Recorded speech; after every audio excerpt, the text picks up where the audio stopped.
passionate about Cleveland sports. He's going in, touchdown! Browns, Indians, Cavs, the Big Ten, and more. Cleveland is a city of champions once again. Andy and Jarid, Cleveland and beyond. Swinging it line to deep right. Here are your hosts, Andy Billman and Jarid Watson. Hello and welcome. Andy and Jarid, Cleveland and beyond. We're part of the Pulse Podcast Network. He's Andy Billman. I'm Jarid Watson. And this portion of the show is actually some breaking news. Cleveland Browns. The Cleveland Browns have picked up Kareem Hunt. Kareem Hunt has signed with the Cleveland Browns. Now, this has caused a ton of talk throughout the Cleveland and beyond, ironically enough, because we all know that Kareem Hunt has found himself in trouble right now, where where he stands with the league is still to be determined, in actively participating in rehabilitation in regard to the violence and alcohol abuse, I believe. But I didn't see this coming. I know, Andy, I made a joke about this being something that could possibly happen. Probably when we were talking about it being quiet and needing to be quiet in Browns land. In Browns Newsland, and here we are today on a Monday, early evening, late afternoon, early evening, when this is announced, and we have to insert this breaking news into the podcast. That's gonna our standard podcast is gonna roll right after this that we had recorded, but we had to come on and do this too. Andy, where do we even begin with this decision? Because there's so many repercussions, whether it be on the field and whether it be with other players that are still with the team. And Dorsey at the podium, who it didn't sound all that great when he was giving his press conference in regard to all of this, and the Browns releasing their statement about it. What is going on?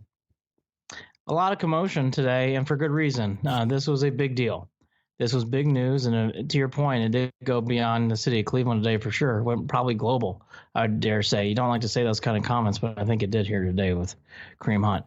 You know, people, we're going to get to the on the field, on the back halves. I think you have to. I know people may not want to, and I'm not thrilled about it either, but you have to. Yeah.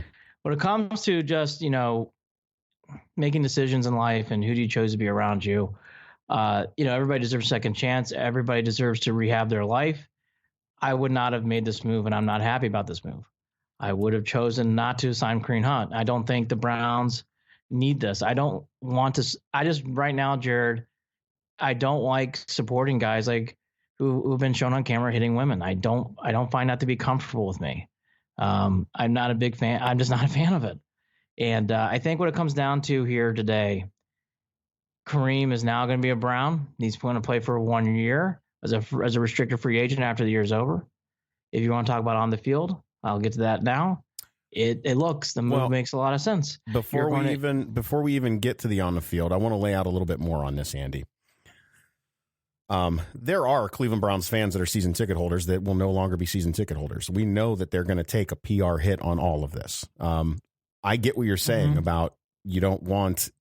Look, you believe in giving someone a second chance, but why do we need to be the ones who are doing it in Cleveland? Correct. And just to let fans know, this is not something new with John Dorsey. John Dorsey took Callaway under his wing and brought Callaway in, and we all know that Callaway, where was he kicked out of?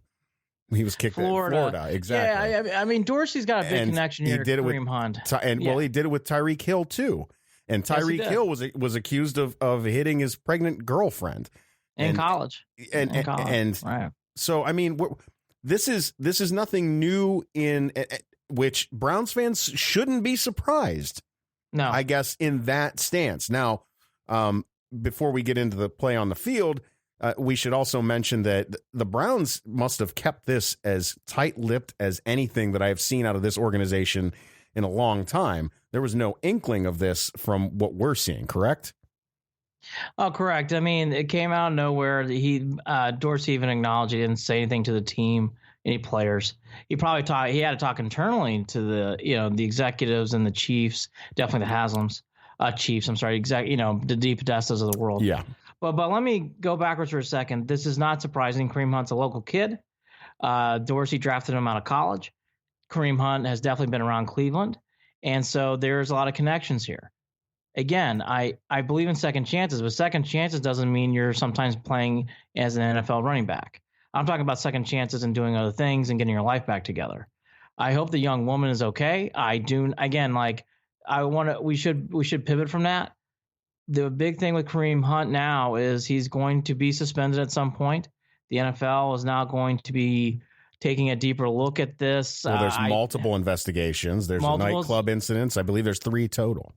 Yeah, so there's a lot that's going to go on here. Kareem Hunt, I think it's fair to say, unless something very surprising happens, is going to miss a game to multiple games, probably multiple games. I'm hearing 6 or more.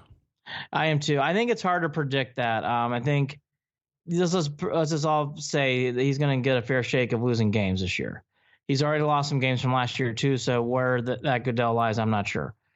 I do hope Kareem Hunt changes as a person because that's better for society. I will always be a Browns fan, so I will support the Browns through and through. But Jared, I don't like this move, and that's where I kind of leave on it. I don't like the move. I will never like the move. I don't agree with it. I don't think it's the right move to do. But again, Dorsey kind of said it. He believes the guy is giving a second chance, so he's going to give Kareem Hunt a second chance. He does know Kareem pretty well.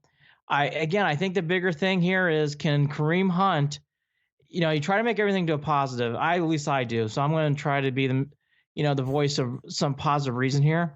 Let's see if Kareem Hunt can take this opportunity and make not just himself better, but society, the female, everyone involved, better. I think that's the only way that this plays out favorably for him and for Dorsey and for the Browns.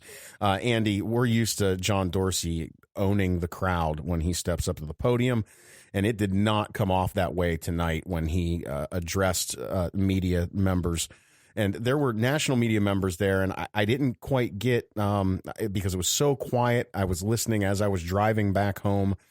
I was streaming it, but he was being asked by a female reporter who I believe is possibly with the NFL Network that, how are you going to reconcile all of this? Have you reached out and talked to battered women's shelters when you decided to make this decision?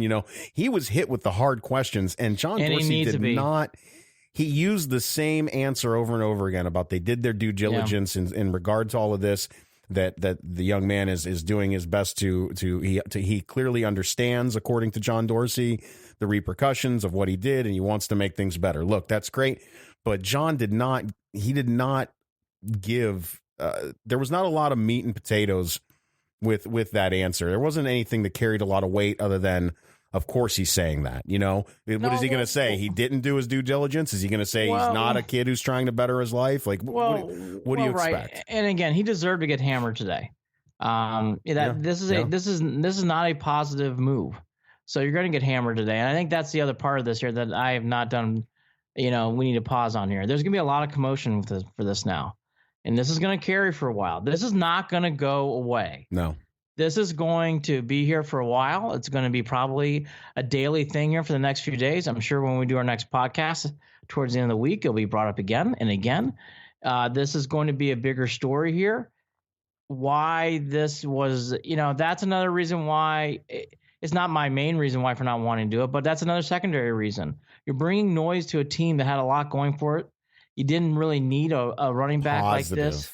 Positive. Right, exactly. And again, like, you've gone through a lot as a team, and you still have you have a long ways to go, and you're going to bring this to the added element table. And again, you're naive if anybody thinks out there this is going to be 8 games he plays and that's it. There's going to be a lot of in between here. Kareem Hunt's going to have to do some interviews. Kareem Hunt's going to have to do some public PR. Kareem Hunt's got a lot to do here publicly before he even steps on the field to give some sort of positivity about him being in Cleveland and being on the team. Jumping off of talking about Kareem Hunt briefly, because there was something that John Dorsey responded to a question that really I didn't see coming, and I didn't see the answer coming as it came out. John was asked about whether this means that Duke Johnson is now expendable. And that, in my mind, I thought right off the bat that John would have said, no, absolutely not. Because how could you look at this as that when you don't know if this guy's how long he's going to be suspended?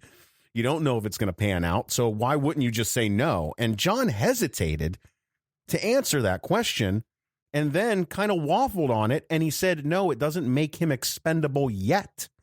Yeah. What are we doing about with Duke Johnson? Really? I mean, I feel like in a sense he was kind of left out to dry tonight, and that tells me Duke, he's gone at some point. Yeah, Duke did not come off favorably in his press conference.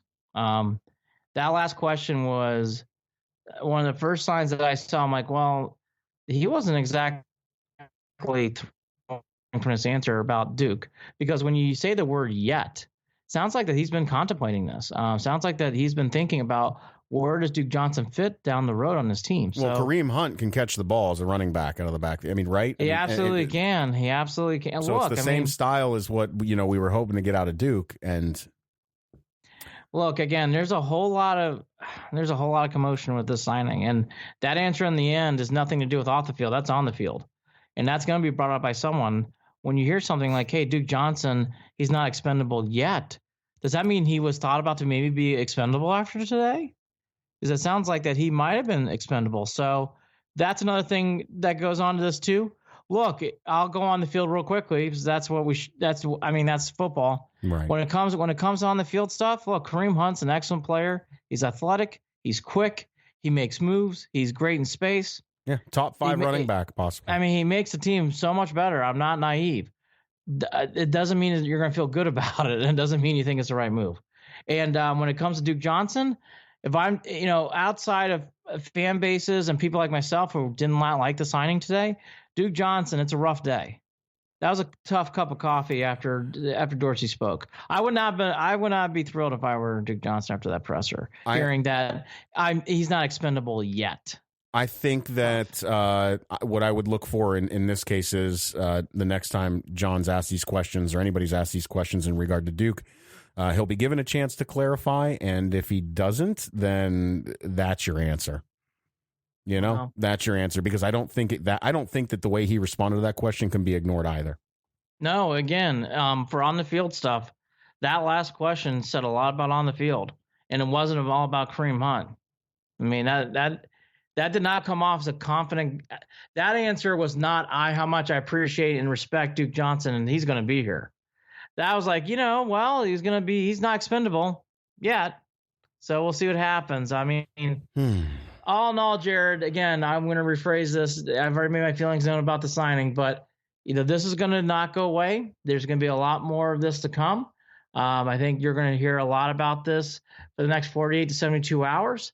The Browns, I will say this too. The Browns have now, I can say this confidently. The Browns have had a hard time avoiding these kind of news cycles. They always seem to be in these news cycles. I think sometimes it's for the good. I think in this case, it is not for the good. And the Browns have had a hard time avoiding it, Jared, and they are in one of these news cycles again. And they have always been in the news. They have always get talked about. And again, on a week where I thought it would be pretty quiet, or at least it should be going into the weeks to come, going into free agency, is not the case now. The Browns will be talking a lot before free agency starts. They have a lot to do. They have a lot to discuss and a lot to talk about here on the radio waves, television wise, and everywhere else. Well, I hope everybody stays tuned for the rest of this show coming up right after we break away from this breaking news that we've inserted at the top of the podcast, because we've got plenty more to say as well. And I also don't want people to forget that I told Hayden today, Hayden Grove of Cleveland.com, oh, yeah, we wanted to talk Indians and Cavs, but I have a feeling we're going to want to get the vibe on the street in Cleveland and what the fans are saying in regard to this move. Hayden went live on Facebook today, and I didn't get to catch some of the comments that he was responding to, but I'm sure that he's got an earful in regard to what fans think, and we'll see what his thoughts are coming up in a couple of days too. Yeah, I think what people need to really do here, if you're a Browns fan like Jared and I are, and probably many of you are out there listening, you need to really watch Twitter, really keep on it. I think there's going to be more to come on this. Do not be surprised if more stories come out about Kareem Hunt. I think that always comes in signings like this. I think that'll be to come too. I would not be surprised if you see some back and forth between agents making statements and stuff like that. I think that all could come in the next few days and weeks, because this kind of noise is a loud thunderstrike. It's made a lot of buzz. It's made a lot of people give real emotions here. And I think there's a lot to digest today. And, I've seen people from Respiner comment. I've seen other players comment on this, former and current players comment.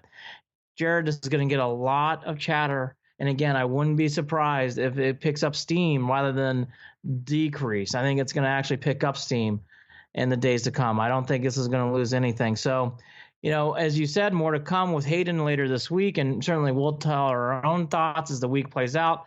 But again, Kareem is signed. It's a 1-year deal. Incentives look like it's going to be just over $1 million according to the reports. We don't know the exact numbers. I think the key thing is for that it's not kind even of deal, guaranteed money, I don't believe either. Correct. It's incentive money. Everything's incentive money. The key thing, though, if you're really looking at the analyzation of what the Browns did, what I did find key there is he is a restricted free agent at the end of this deal, meaning the Browns control his rights after this 1-year deal.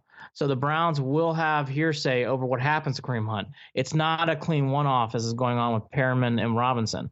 If he does play well and it succeeds, the Browns will be able to control in a way what he does next. So the Browns, again, more to come. This is the Brown again. I guess I'm going to end on this. So the Browns have always been in the news cycle, whether it's Josh Gordon, whether it's Johnny Manziel, whether it's going in Berea between Lombardi and Banner. There's always been these internal things going on. And again, Jared, I thought this might be one chance for this organization to take a breath. It's just not in the Browns' MO. They can't take a breath. They're always in the news cycle. And again, they're in the news cycle today. Well, there it is. This is only the first day, Chapter 1 in the Kareem Hunt and Cleveland Browns saga. Stay tuned to Andy and Jared, Cleveland and Beyond. He's Andy Billman. I'm Jared Watson, and you're going to hear the intro all over again because the rest of the podcast is coming up now. Take care. Passionate about Cleveland sports? He's going in. Touchdown. Browns, Indians, Cavs, the Big Ten, and more. Cleveland is a city of champions once again. Andy and Jared, Cleveland and Beyond. Swing and a drive to deep right. Here are your hosts, Andy Billman and Jared Watson. Hello and welcome to Andy and Jared, Cleveland and Beyond. The show is part of the Pulse Podcast Network. I'm Jared Watson along with Andy Billman. And today we're going to talk about the press conference and introductions of Freddie Kitchen's staff. Baker Mayfield wins Professional Athlete of the Year at the Cleveland Sports Awards. And he also makes an appearance in the NFL 100 commercial. What's ahead for the Browns and a Super Bowl recap. We'll get into that. Lindor is out for 7 to 9 weeks with a right calf strain. That puts a damper on things for an already strained lineup with the Indians. And we're going to pay tribute to former Tribe manager and Hall of Famer Frank Robinson. Also, the Cavs made 2 more deals at the NBA trade deadline and a big weekend of college basketball. But first, let's hear from our friends at Thrive Fantasy. Hey everyone, this is Adam Weinstein, the founder and CEO of Thrive Fantasy. For everybody who doesn't know, we're a new daily fantasy sports platform for prop bets. So definitely would love for you guys to check it out. We actually have a $10,000 guaranteed prize pool for NFL Super Bowl on Sunday. So we definitely have a lot of value and opportunity for you to make some money. Check out our deposit bonuses and matches via Celtics Pulse, and we'd love to see you on our app. So obviously, Thrive is a great place for daily prop bets with small wagers for big prize pools. Go to our Twitter handle at CLE and Beyond, and the link is right there on our page for you to sign up. It's quick, it's easy, doesn't take long. Andy and I are both signed up, and this weekend, Andy gave his takes on who he thought was going to win and your best bets throughout Thrive Fantasy and this college basketball weekend. All of that is posted on our blog page on clevelandandbeyond.net or andyandjared.com. Both of those landing pages take you to the same website, so check that out and get signed up again. Thrive Fantasy. Cleveland Browns. All right, let's start off with the Browns. This week, it was the big introductions. It was also a big week for Mayfield, but let's start with the coordinators. I think they made more news that's more relevant to what's going on next year. Right. Munkin was probably the more interesting name because he's the OC next year and is an offensive league right now. The big thing I think people got out of that press conference, Jared, is, and again, I talked about this last time, there's buzzwords, and there's no doubt when you hear the phrase air raid offense, your mind starts to race. Like air raid offense. Hopefully, we're going to run. What is this guy going to do? He's going to come in here and change everything. Is Nick Chubb not going to run the ball again? Are we going to have that mess? Yes, again. So that definitely took over. I will say I thought Monken came off well. I thought he came off likable. A couple of the comments I think people should realize from Monken, though, is, I think this this one line kind of sums it up. Is running the football important? Sure. Because in order to win, you have to be explosive and not turn over the ball. How do you become explosive? Space players and throwing it over their heads and throwing to intermediate pockets and running the football adds to that. End quote. That's from Monken when he's answering a question. Running the football makes that possible. It does. It does. I will say when you hear something like that, though, he definitely has passed first. Right. Now, again, let's take this in parses here. Let's take this in little parts. The Browns last year did a lot of this, what he's describing here. Yes. They just think of the quick score plays. Just think of the passes to Perryman down the sideline. Right. When Higgins was on the field, that opened things up for Landry for those intermediate passes. And Chubb's not getting 30 carries a game, and nor do we have a backup that could even supplant getting 40 carries between two guys. Right. So to think that this is all such a sort of change, well, actually, if you look at the numbers analytically, it really supports what he's already saying in that press conference this week. So I wouldn't really freak out too much. I think people make way too much of this air raid offense and that buzzword. Right. To be frankly, the Browns did a lot of open stuff. It all worked last year. And by the way, it all worked. But we all saw some very creative plays at times from Freddie Kitchens. So to think you're adding more creativity is a bad thing, I think, for people who – I didn't hear a lot of that, Jared, but I saw some of that on Twitter. I would tone that down. I think this is a good thing. You're adding more thoughts to the plate here. And again, this is not a run-first team. It won't be with Baker Mayfield. So to think that also would be naive. Baker kind of chimed in the Cleveland Sports Awards in his presser saying, I think we're going to have to convince him that him being Monken, ways to hand off the ball to Chubb. When you hear something like that, if you watch Baker's face, he was a wry smile. It was tongue-in-cheek humor. Right. But again, you always take a little grain of something, right? So even he's wondering, hey, hopefully Chubb gets the ball at some point. So we just don't want this to become a air raid 100. Well, we know at the end of the day that Freddie's running the offense, right? At least the plays are run through. Freddie's the one calling the plays, right? So maybe his influence will trend up to Freddie, and they'll do more of those air raid style things. I don't know. You said it off the bat too. It's not going to be a big deviation from what they were already trying to do anyways. They were going over the top a lot on good occasions. It was timing, and they used it in good spots during the game, and it enabled them to score quick, to punch teams in the mouth a little bit, or to get themselves back in the game. So right. I'm not panicking, Andy. No. I think people read, again, it's a buzz phrase, air raid offense, and people automatically jump off the cliff mentally. And again, I think even Baker Mayfield, he didn't jump off the cliff at all. I think he actually likes Monken a lot from what I can tell. But even he to say that statement, again, it's tongue-in-cheek. It was definitely lighthearted. He didn't mean anything by it. But still, a little grain of that makes you wonder, too. It's like, yeah, but we're going to run the ball to Chubb, right? We're still going to run the ball. So I think there's a little bit of that in there, but honestly, I think that's all it is. Again, when I read in that statement, the more I thought about it too, it's like, you know what though? That's kind of what the Browns did.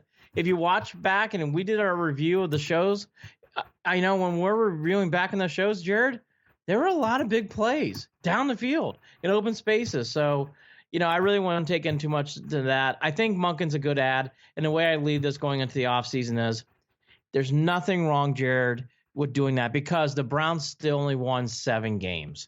So there's still room to improve on offense. Well, obviously Monken is who everyone paid attention to in regard to when these press conferences were coming out. I think a lot of people were interested, especially because he's going to be dealing with Baker Mayfield, the comments that he said with the air raid stuff on and on. But the more impactful stuff may have came from the defensive side of the ball. With Wilkes, and I don't know that got the attention that the Monken stuff did. What stood out to me really was that his talk about Jabril Peppers, a guy who I don't know that I have as much hope in that he apparently does. Yeah, I think Peppers definitely, I mean, not even definitely, there's no question. He got some big time love from Mr. Wilkes. The one thing I'll say about Peppers that, you and I again alluded to the last time we were talking, Peppers, not last year so much, but in year one, Peppers was really misused. There's no other way to put it. I mean, he was like he was playing in another field. Yeah, he was on another planet. I mean, and that wasn't by his decision either. No, but he just was in no man's land. So I want to be fair to Peppers. I don't know what you say about that first time around. Last year, though, I think he came on. I thought he played much. Look, we went through it. The Falcons game, the Broncos game. Mm-hmm. I think there's one other game I'm missing where Peppers stood out. But definitely the Falcon game, he stood out. He made that play on the goal line. He made the game-ending sack to win the game against the Broncos. If we're all being fair, if the play was called properly, he has a returning touchdown against the Ravens in the final game. Yep. So you give Peppers some credit. He's definitely making more of an impact.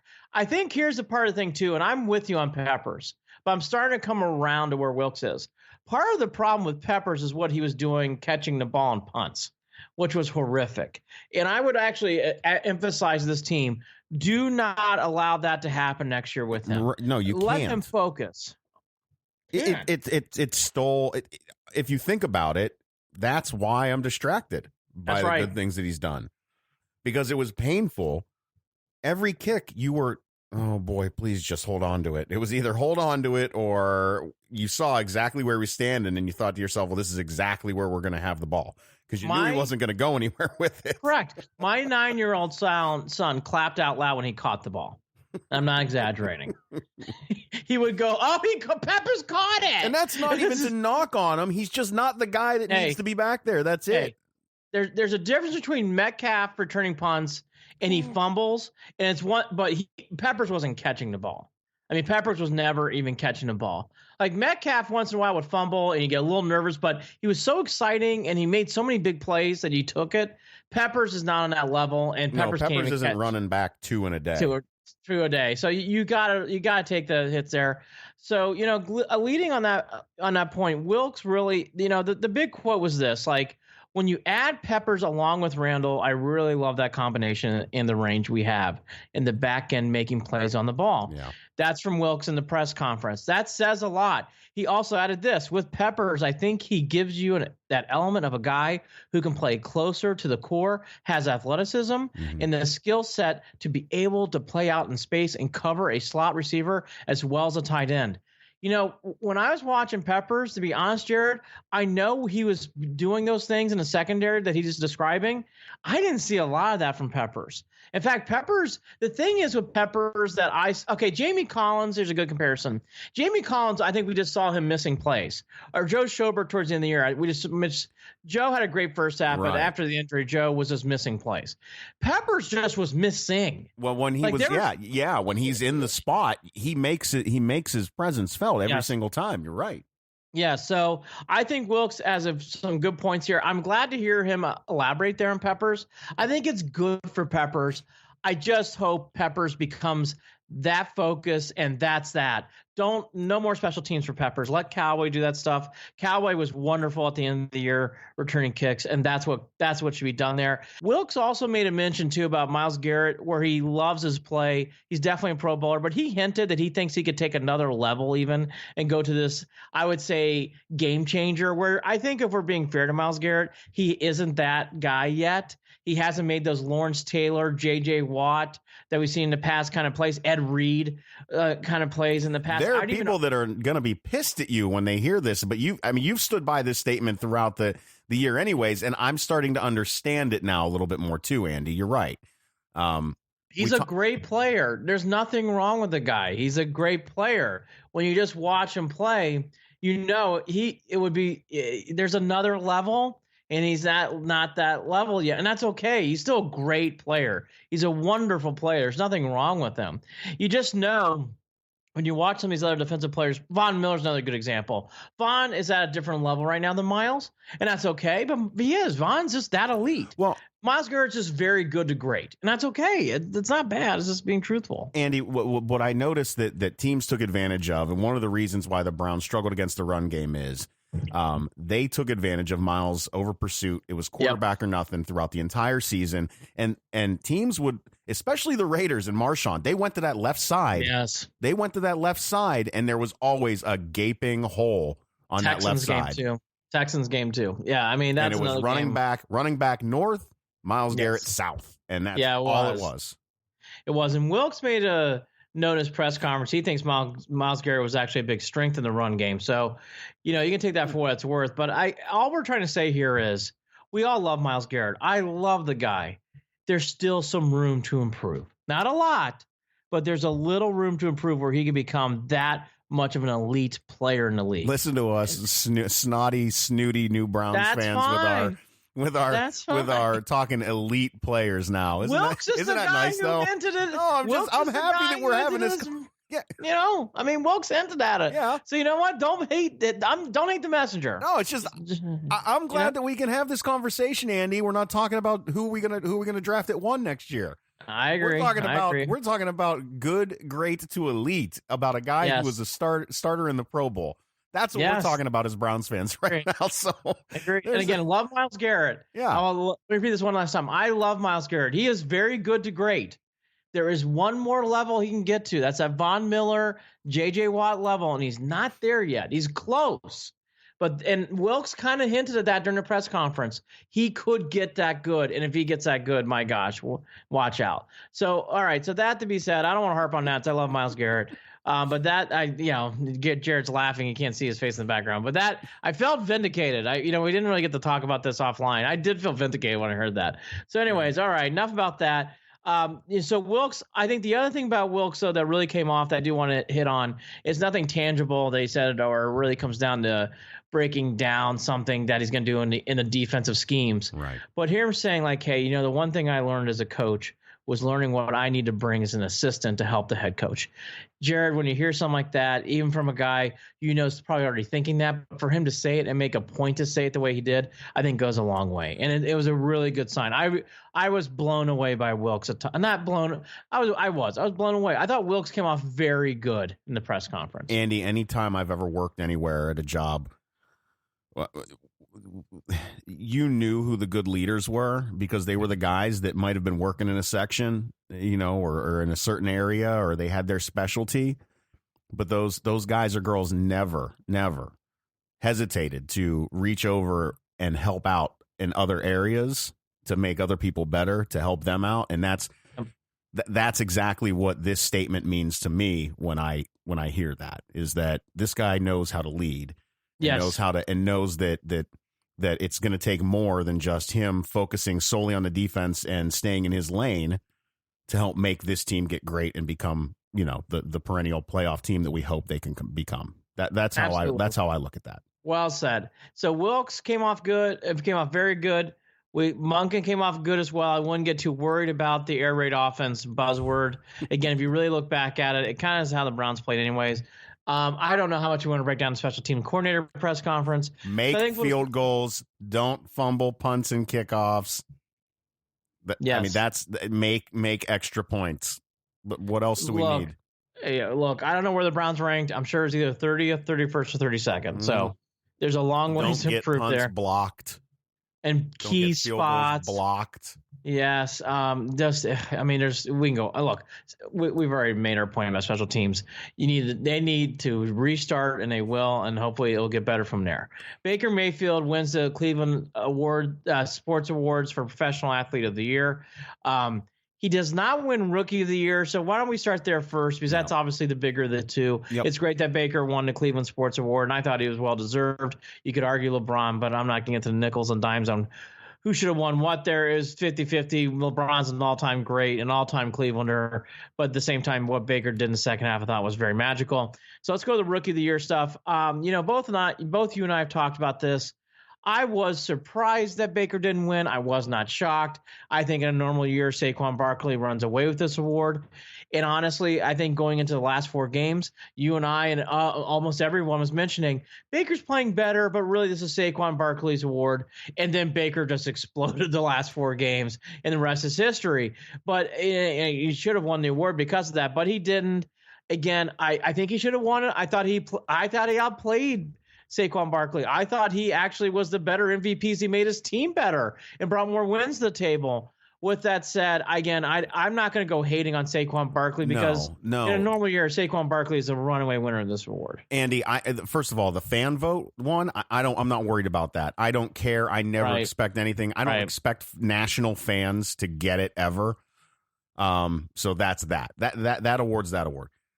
The other one, the real one, there's like 3 of these damn awards, and Baker did win one of them. I think he got one of them. Whatever. He got one of them. But the AP's the big one. The AP's the big one. Right. So the AP one. All right, here we go. No, it doesn't eat at me. No, it's not going to stay with me. Apparently, it's going to stay with Baker, as that chip on his shoulder. Fine. If you want another reason to want to go out there and prove yourself, go for it. I agree. It's ridiculous that he didn't win it because of those intangibles, because of the leadership, because of the changing the culture of a team that has been in the dumps for 19 years. Right. That stuff cannot be measured, right? It cannot be measured. Right. From the moment he stepped on the field, it was electric, and you knew it.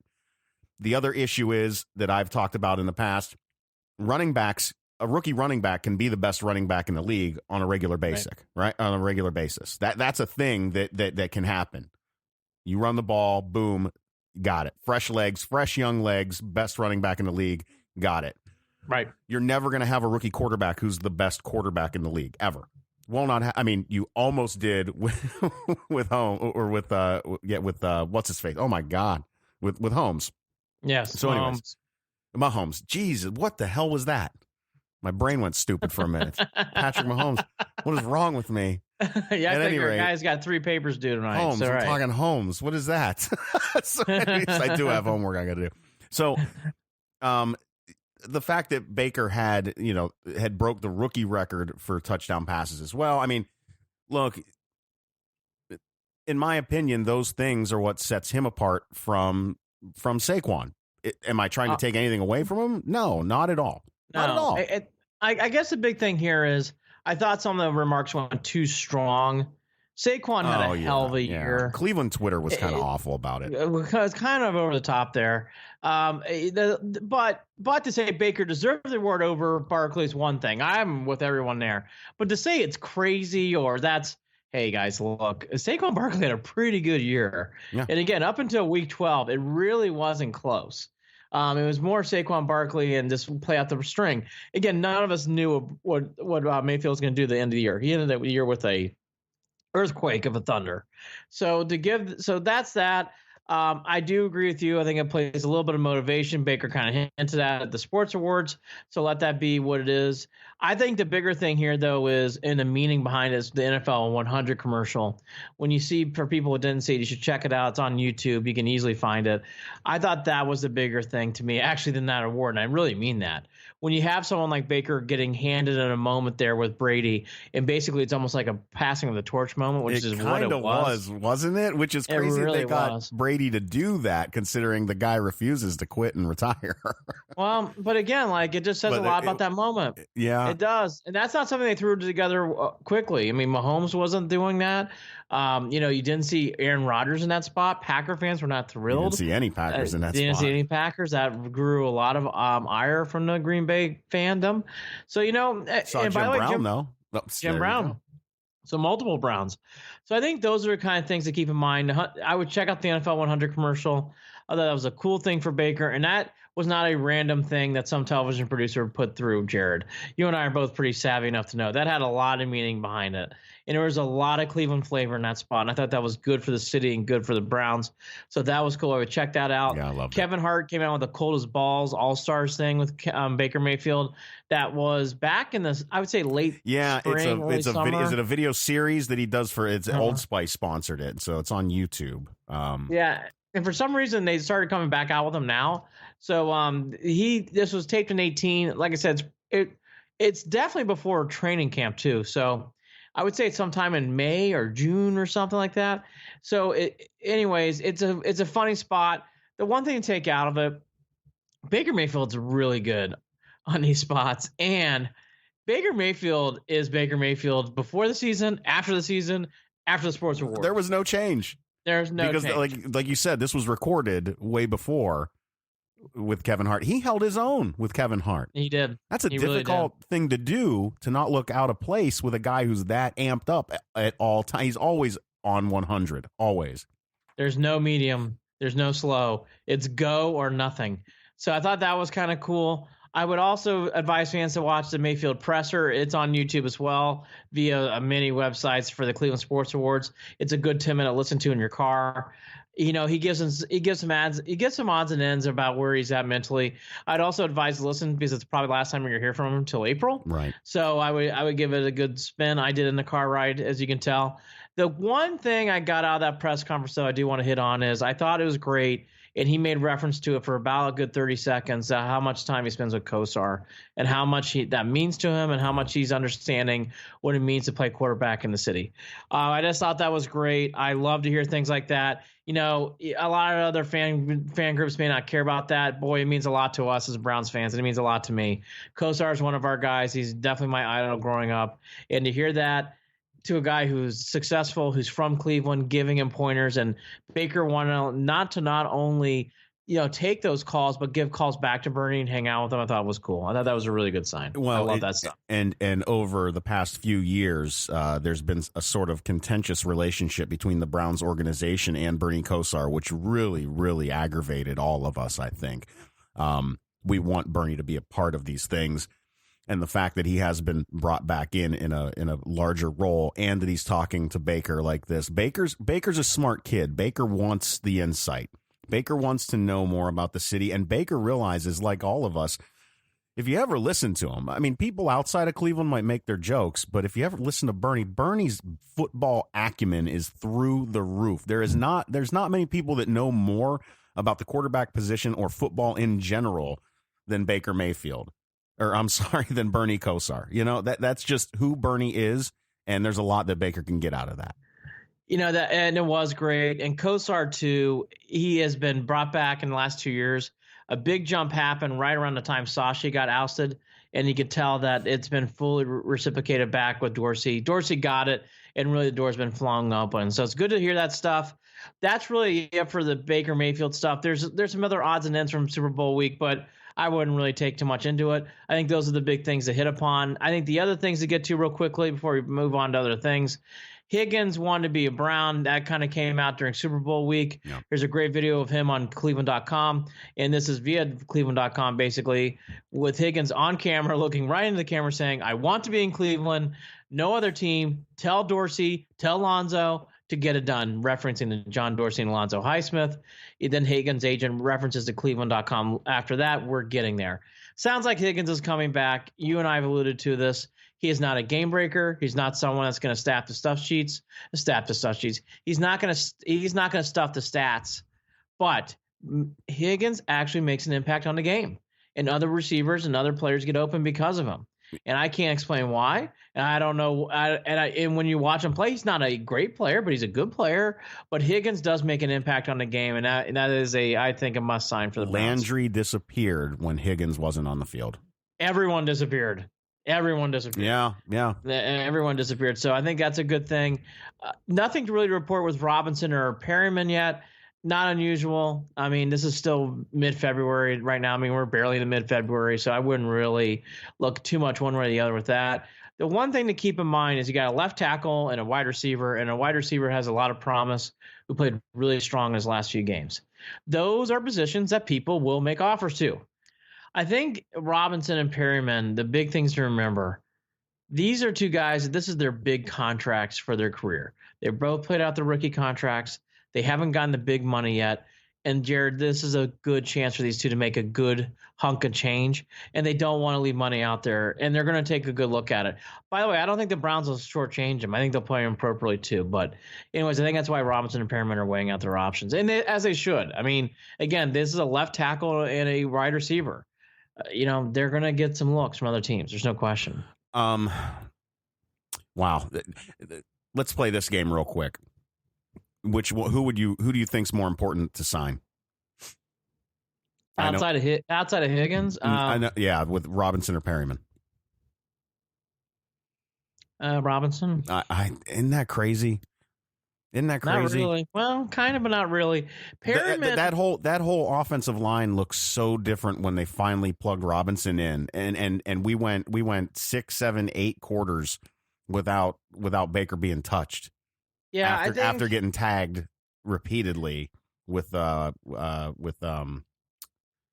goodness, who was it that was there? The young kid they were experimenting with. Harrison. I would just say this about Perriman. Perriman was good. He made some good plays. The impact that was felt with Greg Robinson was long lasting. Yeah, agreed. It changed the season. So that's why I would alleviate that. But Perriman feels like a steal too. I mean, at least he was last year. It turned his entire career around this last season. You get the feeling Perriman's got new life. So yeah, I'll be interested to see what they do. Time will tell. Dorsey's mentioned he wants not just 1, 2, he wants all 3 back. So Dorsey does not throw around comments like that either. So I think people should take that in mind. Actually, my prediction is, Jared, I bet you all 3 come back. I'd be surprised if one I've of them had leave. my arguments with at the Super Bowl party I was with. I had the argument that people want to play in Cleveland. People want to, and the argument was, well, no, not yet. Give it 3 or 4 years. Let Baker prove himself first, and then maybe people want to play in Cleveland. No, because they want to strike while the iron's hot, and Cleveland's got plenty of money to spend. There are people that are going to come and play for real, not Andre Rison style, like legit come and play. What was that other guy's name from a few I just years? want to get pissed off. Andre, which one? You want to talk about the guy from the Kansas City Chiefs? His name is escapes me. Which, by the way, it should. He did nothing. Dwayne Bowe. Oh my God, Dwayne Bowe. That was an eyesore. Highway robbery. Oh my gosh. Even Rison, I even remember Rison making a catch. I don't remember Dwayne Bowe making a catch. Anyways, he was a punk. Is he terrible? That was terrible. Anyways, let's not do that today. We can do that on another show. But anyway, so those are the things to keep an eye on. I don't think it's going to happen anytime soon. I'm going to mispronounce his last name, but Tanner Vallejo is a linebacker. He got waived by the Browns. He's already been picked up by Arizona. Just got a little bit of scuttlebutt. I wouldn't really put too much into him one way or the other. It happens in football quite a bit, but he's now no longer playing the team. But again, I don't remember him even playing this year, Jared, if I'm being fair. So even when he did play, it wasn't someone who stood out. No, no one in the linebacker position stood out very often. It was did until he got hurt, and then it changed. So. It changed, right? And Kirksey being out too, obviously, it really that was painful too. Yeah. So the other key dates to keep in mind here, going down Brown stuff. The 19th is the first day for clubs to designate a franchise tag or transition player. I don't see the Browns doing either one. The 26th through the 4th is the NFL Scouting Combine in Indianapolis. Well, that's obviously a good week. I'm sure there'll be some things that'll come up. That'll be around the time, too. Jared and I will do a look back at the Browns roster because the 13th's looming, and then by then you can get right into free agency. So for our shows, they're right around that time. I'm glad we're not measuring hand size anymore, Andy. No, measuring hand size or determining who's at these scouting, what do they call scout days for these schools? Why don't the Browns have anyone there? Oh, my God. My forehead hurt when he said that. I'm like, God, I heard that. Oh, we've got a plan. We know a better way of doing this. Remember those days? Oh my God. Ray Farmer had it all figured out. The one that really made me so upset. We just saw RG3, and I think the Browns are going to sign him. I was like, really? Huh. That's the one. I will never forget that whole week. I'll be for another past podcast look back. That week was just, I was so negative that week, and boy, I sadly was so right. All right, so those are the key dates. Remember, we'll get more into free agency, and like I said, Jared and I will do more of a breakdown of rosters to get closer to the scouting combine, because by then we should have more of a read about those 3 we mentioned. Other things are going to happen, and that'll lead us right up into free agency on March 13th. Super Bowl came and went. Six ring for the Pats. Edelman is a Kent State guy. He wins MVP. Ratings were down, which I'm going to get to here in a little bit. The one thing that I know Trey Wingo doesn't like to hear, but I'm going to echo it, It was a boring Super Bowl. It's okay to say it's a boring Super Bowl. There's nothing wrong with saying it's a boring Super Bowl. I'm going to say it one more time. It was a boring Super Bowl. Okay? It was a defensive battle, yes, but there were plays left on the field, but there was no buzz in that arena. I mentioned this the last time when Jared and I were talking. It felt like a home game for the Pats. Yeah. You heard that stupid horn on Patriot third downs on defense. I just didn't get the vibe. This game had a lot of juice to it. partially because the pass defense was good, and they were playing well. But let's call it. Todd Gurley checked out somewhere in the Saints game. Right. He was never the same. That's one of the big things that I called before the game. I said it when we did our Thrive Fantasy picks. It was Gurley was the under-over was 75 yards, I believe. I said, take that under. I had a feeling that nothing was going to change. There was no reason to think anything was going to change from the week prior. That you just couldn't. That's what stood out to me. Goff made some terrible decisions. Awful. He was awful. And he I mean, there was never a time, Andy, was there ever a time that you felt that the Rams were going to threaten or score? I mean, I just didn't think there was one time that they possessed the ball that I ever thought, that's why it's boring. That I ever had a feeling. That's and why let's be clear. And let's be clear. Tom Brady did not have a good game. Tom Brady was throwing like garbage. He could not. He wasn't hitting guys. He was pressured a little bit, but he was not. His throwing the ball was off. It felt off on a lot of plays. Until the fourth quarter, Brady looked bad. Right. Okay. Which is typical. I mean, if you're going to look bad in a game like that, look bad until the fourth quarter and then pull away. But Goff had dropped passes. Goff even admitted so much with an interview with Michael Silver later that he didn't play well. So Goff didn't play well. And you know what? I thought he did a nice job in the Saints game. But Sean McVay had a really bad Super Bowl. Not a bad Super Bowl, a really bad Super Bowl. Yeah. And then to the one thing that I do want to get to that I talked about Jared on Saturday. You know, this whole thing about L.A. and the NFL's back in L.A., you know, I'm ready to start talking about that a little bit now. That was pretty much a lame duck team in the Super Bowl when it came to fandom. There was no buzz in that arena. Yeah. Anytime the Rams made a play, it was like golf clap at times. I'm not exaggerating. There was no big cheers. After the Rams come back to L.A., there's 3 or 4 people in the parking lot as bands pull up. You can find that video anywhere on Twitter. Look, the NFL, it's shameful what the Rams fans and the LA fan base did. That was a shameful performance. Shameful, fans. Shameful. There was no buzz. There was no irate. There was no hair pulling. I don't want to hear about LA. There was no welcome home. You tried, and we're proud of the season that you had. Nothing. Yes. And I'm going to say this. If there is ever a Chargers-Rams Super Bowl, holy cow, the NFL's got a mess on its hands. You buying $5,000 seats for that one? No, they're giving them away. And again, shameful how LA fans act in that game. Little to no fanfare. And this is a town that has great support for the Lakers, great support for the Dodgers, great support for the Trojans. Yeah. When UCLA Bruins are playing well in basketball, they support those Bruins. Jared, nada. Am I overplaying this? No. I felt no Rams fandom in that game at all. Because let's kick this dead horse one more time because it makes a point to do so. Imagine if this was Pat Saints. Imagine if they played the Saints. I know. How different the Super Bowl would have been. Again, a lot more fun. There would have been New Orleans fans everywhere going nuts. Just something. Embarrassing for the Rams. Again, embarrassing for LA. I don't want to hear it. I don't want to hear about it for a while. Kind of done with LA for a little bit. I don't want to hear it. Give me some Lakers scores and talk about how they got blown up by the Sixers. I don't care about any of that either. I don't care about that either. But I don't want to hear about the weirdness Rams going on with LeBron sitting 4 seats down from everybody. But you know what? The Chargers and Rams are talented teams. It's nothing that they can do as players. The players did nothing wrong here. Right. But I'm telling you, from what I saw in the Super Bowl to what we felt, you know, if we're all being fair, that Coliseum had a lot of Cowboys fans for that playoff game. Okay. And we all witnessed what happened to the Chargers this year. That was a joke at that soccer stadium. That was a joke. So for LA fans who are great fans of those sports and teams I mentioned, they have a long way to go, Jared, in football. I mean, a long way to go. Well, that was eye-opening bad. Let's just hope that they don't get back. I guess that's the only way around it, right? You know, I don't care either way. It's like, by the way, I hope they do when they play the Browns. It's like, we're going to steamroll this Super Bowl. So could you believe? You know how many Browns fans do you know how many Browns fans there will be? It's going to feel like the fall. It's going to feel like Thanksgiving. I mean, it's going to be that kind of setting. So anyways, I don't want to go too much more on that, but I did feel that throughout the game. Yeah. And again, last time, it's okay to say the Super Bowl was boring. It was a boring Super Bowl, and ratings provided that as well. Ratings were down, and not just down a little bit, significantly down.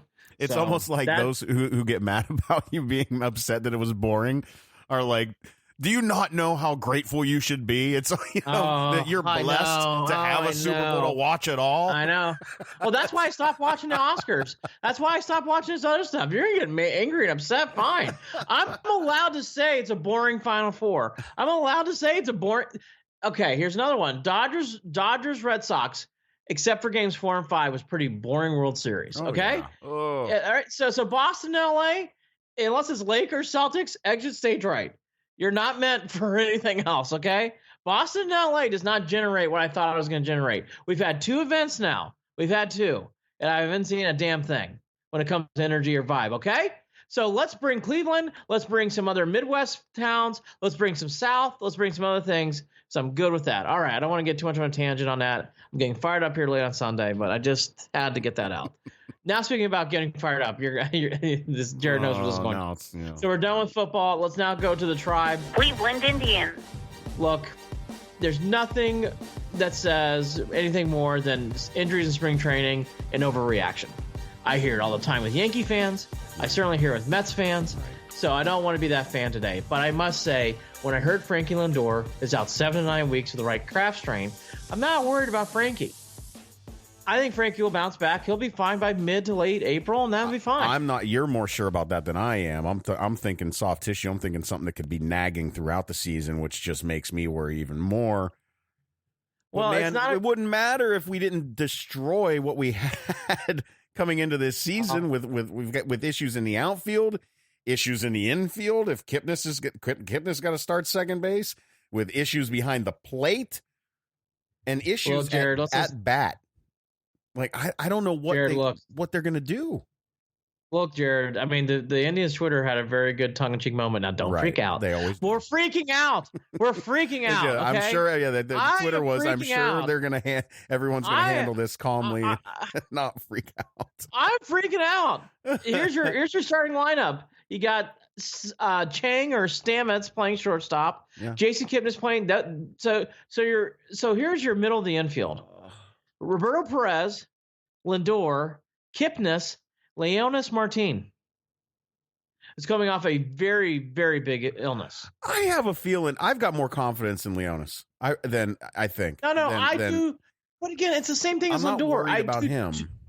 But again, you come off a series. He was near. I mean, he was not doing well in the hospital. Scary.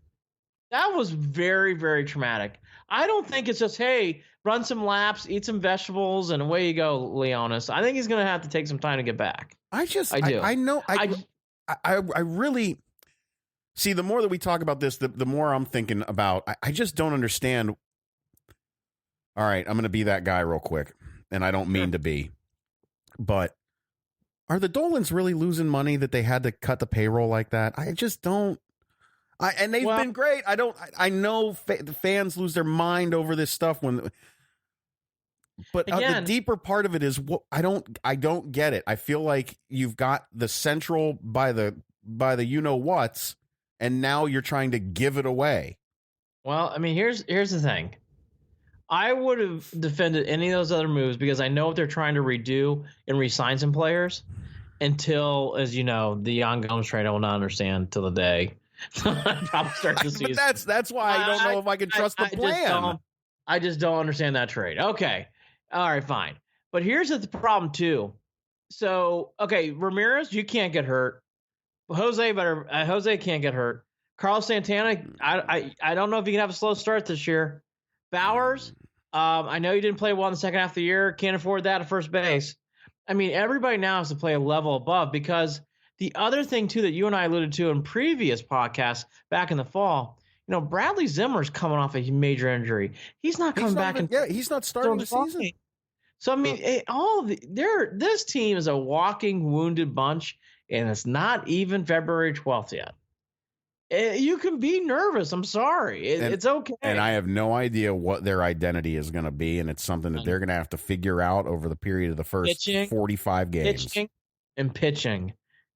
And Jared, that's the one. Okay, that's why I'm not jumping off the cliff, because their pitching is that damn good.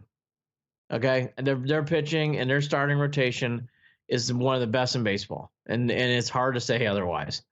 I like the Brad Hand move. I like Simber. Yeah. I like bringing Ollie Perez back. We'll get to the Wilson signing, which I think, again, not a big deal, but I think it's a little thing. It's a little chip. I like that Salazar's coming back. Yeah. I like these little pockets and pieces here that can make a good bullpen along with your starting rotation. They're going to have to rely on that a lot because, there's going to be a lot of 3-1, 3-2, 4-2, 3-2 games to start the year. I mean, I just think there will be. I don't know. Let's get into it. This is the first year in a while where I've been a little down. I don't know. I wasn't this way. Andy, what was I felt that 3 months ago, I wasn't worried at all. But over the past couple of months, as you've seen, just the moves you're right, that Gomes one is sitting terribly with me. Again, Roberto Perez plays above his head and does a great job, which, by the way, we know Roberto Perez, so he could do that. Hopefully he does. Okay, but great. Is he going to bat 175? I mean, I can't deal with that. I can't. No, it's stressing me out. The other two things, too, this is where, again, the Indians roll the dice here. They have stripped their depth. No Yandy Diaz, no Eric Gonzalez. So, all those guys are no longer here. Yeah. So you're really relying on guys. I mean, again, Chang, Stamets, Moroff. These are names you're going to get to familiar with. You familiar. You're going to hear their names Get your Moroff jersey yet? You got to figure they're going to get some sort of middle infielder. And Brett Lawrie's, I don't know. We'll see. Matt Joyce also got signed along with Alex Wilson over the weekend. Yeah. I like both those moves. Look, Joyce and Wilson, let's start with Joyce. Joyce is not going to play 122 games plus. We all know that. He's going to play about 80 games. He's not going to have a lot of at-bats. But this is a great typical signing in an outfield that needs it. So I think that's a good signing there. Wilson, I've always kind of liked from afar from the Tigers. His ERA is always right around 3.5. He knows the division. He comes in on a minor league contract. I like that signing a lot. The only other news that should be talked about is Melky Cabrera is officially not coming back. I thought there was a chance he might, but I guess he's going to go to the Pirates, so he will not have a chance to play for the Indians this year. I would keep your eye on Melky's. I thought that'd be someone they'd try to bring in. I thought they could have used a Melky Cabrera, honestly, Jared, to start the year. We thought this move would have been made a while ago, right? Yeah, I know. I don't, it's hard to determine how things get worked in those negotiations, so I don't want to speculate. But Melky won't be there either. But again, that was almost assumed by this point because someone like that who would play on the team, they would have signed him much earlier than what they did today for the Pirates. So that's that. That's the Indians. You hate to really say this, but again, I'm not jumping off the cliff. I don't think we're not winning division, but it's getting razors. I guess the famous term, the margin of error for the Indians is already slimming down. It feels like they're giving the Central away. No, a slow start will have people panicky. That's all I'm saying. Are they betting on the fact that the Royals and the Twins and the White Sox aren't going to improve? We'll find out. The other thing here too to remember: 12th is when pitchers and catchers start. The 12th is in 2 days. And then on 2 days, well, for people listening, so it's on, that would be Monday, Tuesday. And then the 16th, which is, if I do my math, is Saturday. I do my calendar. Geez, I'm tired. On Saturday, February 12th is when everybody returns. So position players on Saturday, 16th. Tuesday, the 12th, pitchers and catchers. So those are the key dates. And we've been talking about this, Jared. We'll do a bigger Indians thing before we do the Browns again. So we're going to do more Indians here in the next couple of weeks to start getting ready for spring training. Yeah. And we'll give that with Hayden, probably some other people too here and there. And then we should end the Indian segment with Frank Robinson, who passed. He was the first ever black manager in Major League Baseball in 75. He was a player manager, by the way, and hit a home run, by the way, his first ever game playing in Cleveland. He did make a big significant impact in the city. There's a statue of him in front of Progressive Field, which is a great touch by the Indians. He was really well liked. I know Frank came off prickly to some other cities and towns, not in Cleveland. He was really well liked, really liked by the media, really highly thought of in this town, as he should be. He was a great manager and a great player, Hall of Famer. So sad to see him pass. And again, he made an impact on not just Cleveland, but in the game of baseball. So Frank Robinson passing at the age of 83, that happened earlier this week. You're never going to see another player manager again. I don't believe. It's just the way of the game isn't going to allow for it. It was great that we had him in Cleveland. Yes. for when he was there. And I mean, what else can you say with a guy who made the impact that he did on the game and wasn't he did it. He didn't want to highlight that portion, but it is what it is, and he helped break down barriers, whether he wanted to be that guy or not. And cheers to Frank, I guess, and cheers to you and a life well lived. Exactly. So that's where we'll leave the Indians. We'll do a deeper dive into the roster and to how things go for the Indians in the coming weeks as they start off their spring training in Goodyear. Yeah. We move on to the Cavs. Cleveland Cavaliers. Oh, let's. If you want to go into wins and losses, you're listening to the wrong podcast. It's all losses. There's really nothing to break down at this point. It's all about next year. It seems like always there's one of the Cleveland teams who has that motto. And right now the motto is definitely earned by the Cavs. Here's the things to really think about, to take in with all these trades. Burks is gone. Also, Rodney Hood is gone. I thought, before we get to Burks, it made a lot of sense anyways for Rodney Hood. Good riddance. They could have gotten rid of Rodney Hood last season. It was frustrating. Just didn't work out. Nope. Just didn't work out. I don't know how to explain other than that. Just didn't work out. Some things just don't make a lot of sense. So he goes on to Portland, and they get through all these trades. And again, the other one was for Burks. He goes to the Kings, and they get back and all this stuff. A first-round pick and a couple of second-round picks. Here and a couple of second-round picks in another trade. So they got 3 second-round picks total, 1 more first-round pick. Stockus and Baldwin, for people who were keeping track of this, they came and went too. So Stockus and Baldwin are no longer there. The other 2 players who were picked up on the trade, Brandon Knight's the I shouldn't say old, but the player who used to play for Kentucky. Mm-hmm. He had really high hopes coming into college. He's really never turned much into I would say a third guy or fourth guy off the bench as a guard. And then this guy Marquise Chris, I don't know a lot about. He is another guy too. Really hasn't produced much. You're really taking a flyer, Jared. Those are 2 guys who are probably not going to be Cavs very much longer either. Not because they're not young and they just have no potential. They're going to have to really play above their heads there to stay in Cleveland and keep roster spots. So, when you got things like that, there's more losses to come, which means a better lottery selection. The other big thing I think to talk about this week was twofold with Love, Thompson, and JR. They were not rumored to be traded. They all stayed. I think in the summer that could be a very different narrative with all 3, especially JR. I think JR, if he does not get... If JR even plays again. Yeah, I think JR is going to be dumped no matter what by the summer. I'd be surprised or hard hit to say that he's going to take a money cut to get dumped and hit free agency. I think he's just going to stay, collect his money, and get out next year. Love and Thompson, I think, will be discussed all throughout the summer for trades. I think both are very tradable. I don't think you're going to get enough for Kevin. Well, that's for another podcast. I think you're right. To be honest with you, Jared, if Tristan Thompson's contract wasn't so high, I'd be feeling good about that trade. But Tristan too, that's a high. He gets paid a lot of money. I don't know how much they're going to get back for him because of that. Yeah. So. Yeah, no, absolutely. That's why I don't foresee either of those guys going anywhere. I think that, and I don't think you see Seti going anywhere. Obviously, I think Seti, I think Sexton, I think Love, and I think Thompson are all going to be a part of that core that they're going to try to build around over the next year or 2. I can't.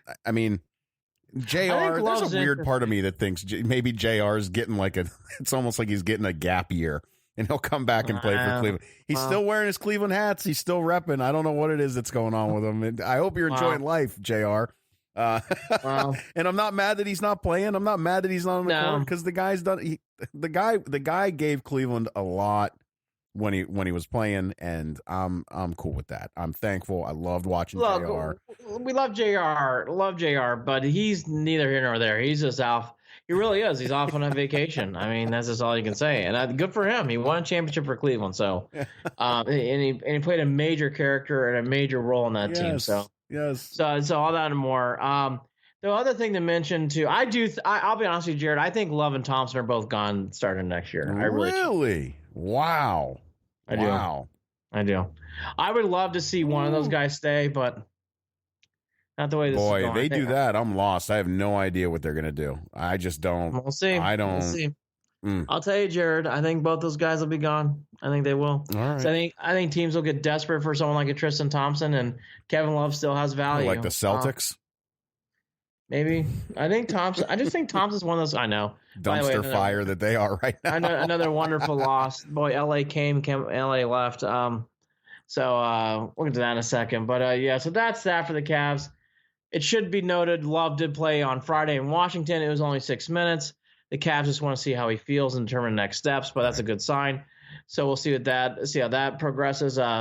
Chris Fedor kind of pointed that out on Twitter. And then the other thing that I thought was good news, which you and I are still high on him, Sexton on Tuesday and Friday had 27 points in both games.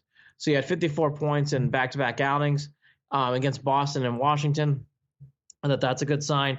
The only thing that I'm more concerned about more than these other trade things and stuff, Chetty Osman's hurt again. He's been kind of having these issues a little bit throughout his career. It's not to the point yet where I'm saying he's an injury-prone player, but again, he's been out now for 3 or 4. I think it's now 3 straight games, Jared. And again, like you just don't like hearing that kind of stuff. Chetty's a big part of this, and he was playing much better since the new year. And he did, yes, he has been playing better, but at the same time, I'm still not. I know not there with him. I know. I'm not either. When I talk to NBA guys, they kind of shrug their shoulders too. So, I mean, you got to take that into account. It's nice to hear someone who's a more neutral party. And they're like, hey, what do you think of Chetty Osman? Like, he's all right. Right. So, he doesn't need to be a featured player that's getting all the minutes that he's getting on a night in and night out basis with the Cavs. No question. Now, the two things that make me smile, that I will be smiling throughout the year, is I think Sexton's good. Right. And Jordan Clarkson's development. Jordan Clarkson's development's been great. He's had a really good year. Yeah. And he's got a little bit of leadership in him too. Yes. And that's a big difference maker, especially with that team where you don't know where you're going to look over the next couple of years for any of that. Yep. I talked about it before about how much I love Zion, but I don't know that Zion's a guy that's going to come in and be a leader. Although, did you see that block? He came from, it looked like he jumped from the paint and blocked a 3-pointer. Yeah. That was insane. Yes. Insane. Yes. Please find that on YouTube. Yeah. So to wrap up the Cavs, that's where we're at. And that's a perfect moment to transition into college basketball and wrap up the weekend. Duke had a big game. They always seem to be in a big game. They're going to be playing Carolina this week, so it's another big game. But UVA and Duke felt like a huge game all week. I mean, they started really getting hyped. UVA's only lost 1 game. They had that terrible loss in the tournament. It was really a chance to redeem and they played really well in Cameron. They only lost by a handful of points. So a chance for them to redeem that game they lost earlier in the year. And Jared, it was one of those games it happens in sports. Duke jumped on them early, and it never really got below 5 throughout the game. And Duke hit every 3-pointer that they have not been doing all year. Look, Zion played really well in the first half, but if Duke plays like that with the guys they have, including Zion Williams, it's over. I mean, you can forget it. Duke's winning the national championship. Well, you can't argue that. I mean, if you're looking at the number 3 ranked team getting beat by 10 points, that's not gonna.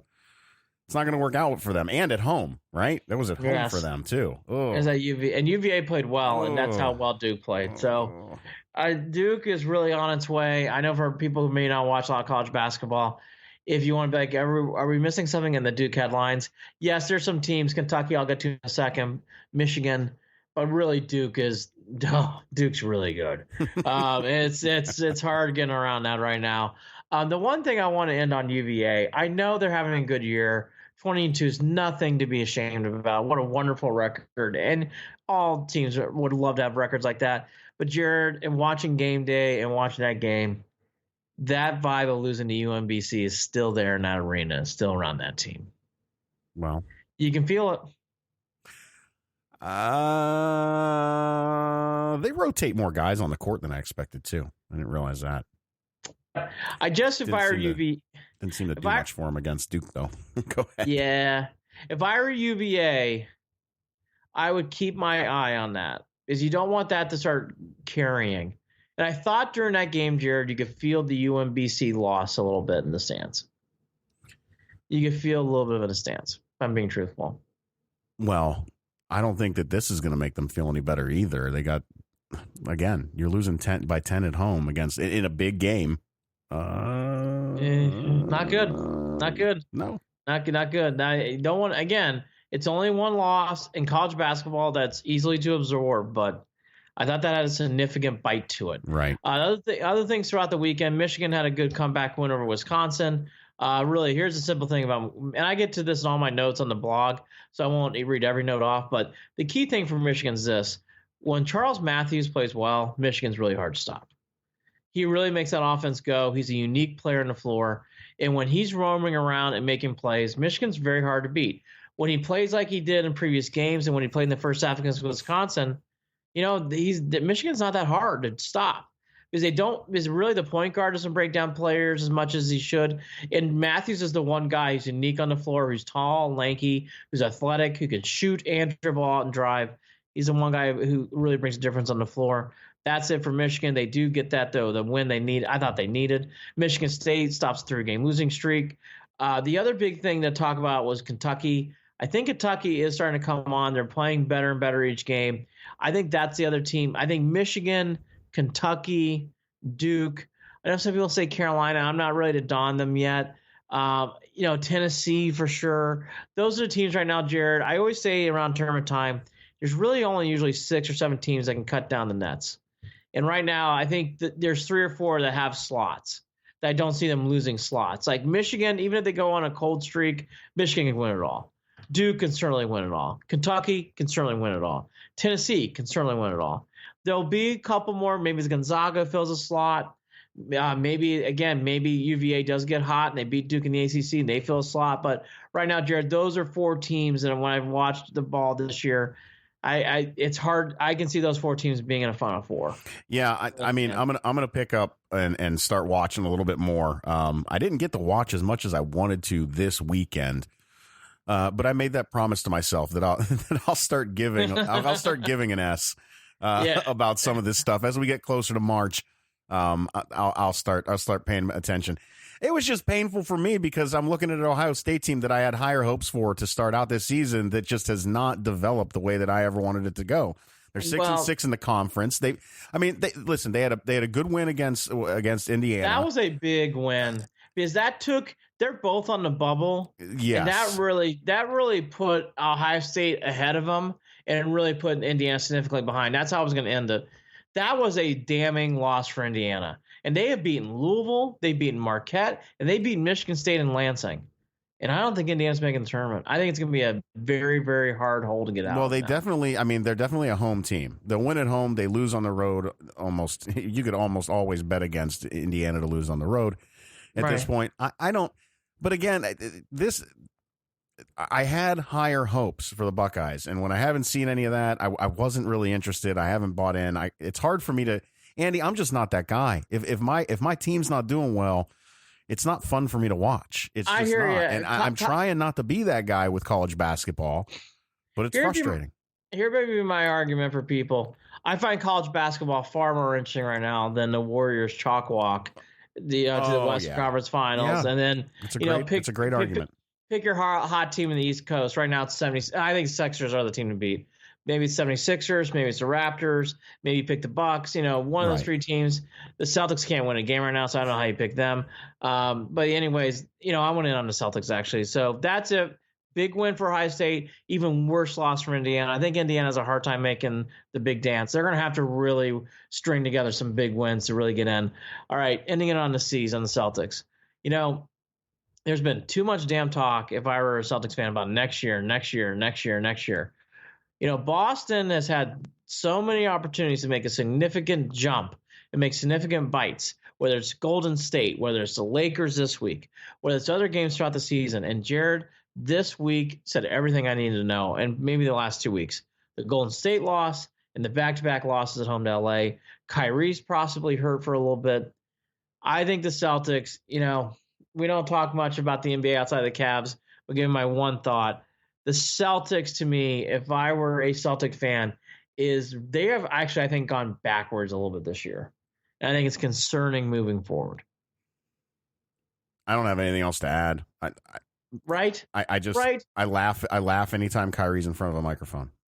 But don't you think it's time for the Celtics to start winning some of these games? Yeah, but they're not going to, Andy. And that's the thing. They don't. They're not going to. It will not happen. That is just not who they are. And all 3 games were at home. Golden State, LA Clippers, LA Lakers, all at home. All at home.